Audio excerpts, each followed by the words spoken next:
आज आपण 1 किलोच्या प्रमाणामध्ये अगदी शेवटपर्यंत कुरकुरीत राहणारा चिवडा कसा बनवायचा हे पाहणार आहोत। यासाठी जे साहित्य लागणार आहे, किती प्रमाण वापरायचे आहे याची डिस्क्रिप्शनमध्ये लिंक देते।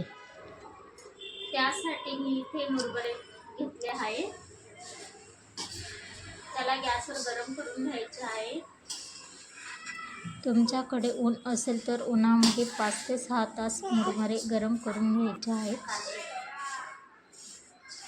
हे मुरमुरे गरम करून घेतले आहेत। आता हे भांडे मी गॅसवरून खाली उतरवून घेणार आहे। गॅसवर एका कढईमध्ये तेल गरम करायला ठेवले आहे। तेल चांगले गरम करून घ्यायचे आहे। यामध्ये आपल्याला मक्की पोहे तळून घ्यायचे आहेत।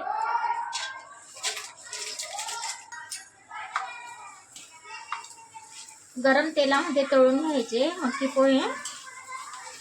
थंड तेलामध्ये व्यवस्थित तळले जात नाहीत। आता हे काढून घेते।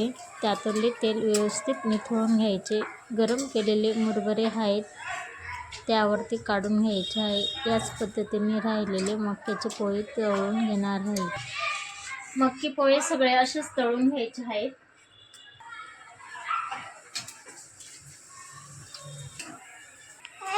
यामध्ये आता आपल्याला शेंगदाणे तळून घ्यायचे आहेत।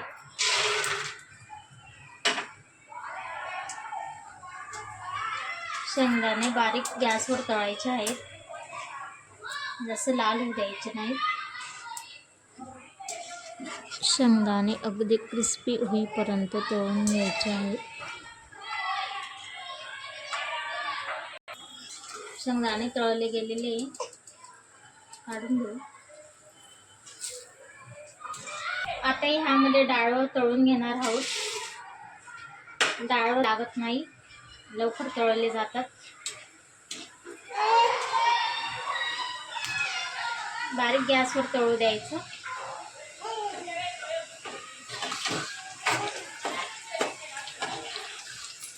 डाळ छान तळले गेलेत। व्यवस्थित तेल निथळून काढून घ्यायचं।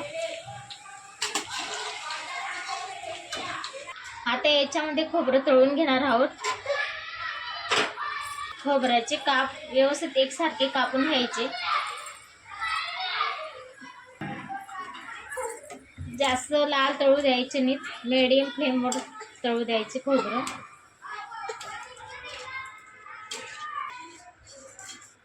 खोबरं तळले गेले आहे ते काढून घेऊ।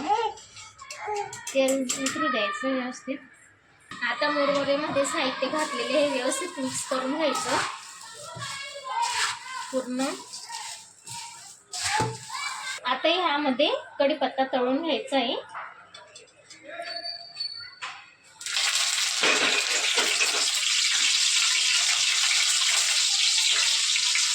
छान होऊ द्यायचा कढीपत्ता। यात घालू आपण आता कढीपत्ता मुरमुऱ्यामध्ये।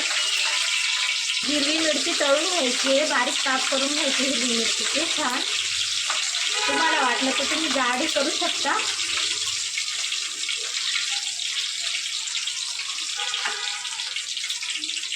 आता हे मुरमुऱ्यामध्ये टाकूया।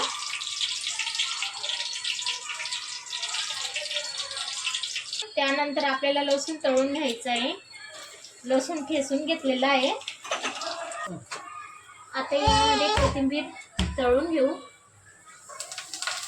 कोथिंबीर जास्त राहिली ना छान लागतो चिवडा। कोथिंबीर व्यवस्थित तळून घ्यायची।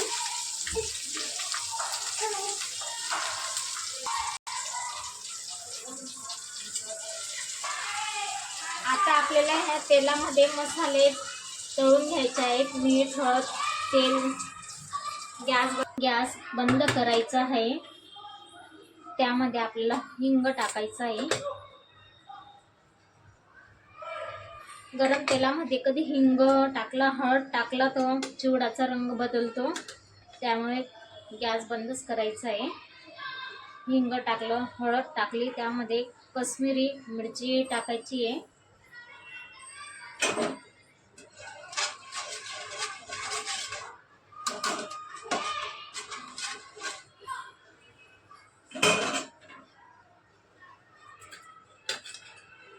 त्यानंतर जिरे पूड टाकायचे,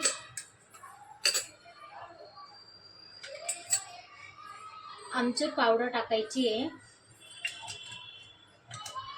चिवडा मसाला टाकायचा आहे,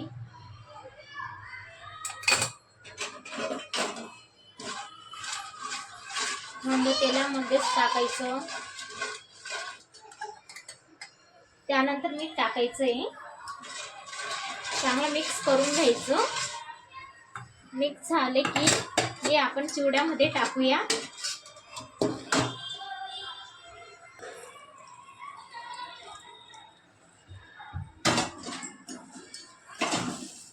सगळं मिक्स करून घ्यायचं. यामध्ये पिठी साखर नंतर टाकूया आपण, हे गरम असल्यामुळे पिठी साखर यामध्ये हे होणार नाही.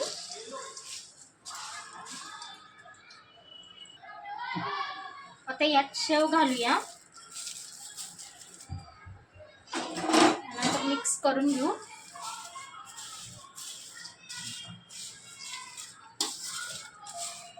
छान रंग आलेला आहे चिवड्याला. आता आपण यामध्ये पिठी साखर घालूया. पिठी साखर घातल्याने चिवडा छान लागतो.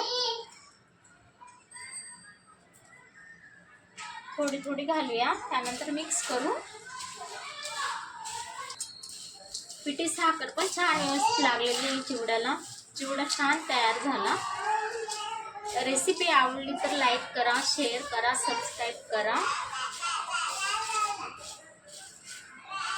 पुन्हा अशीच रेसिपी सोबत भेटू.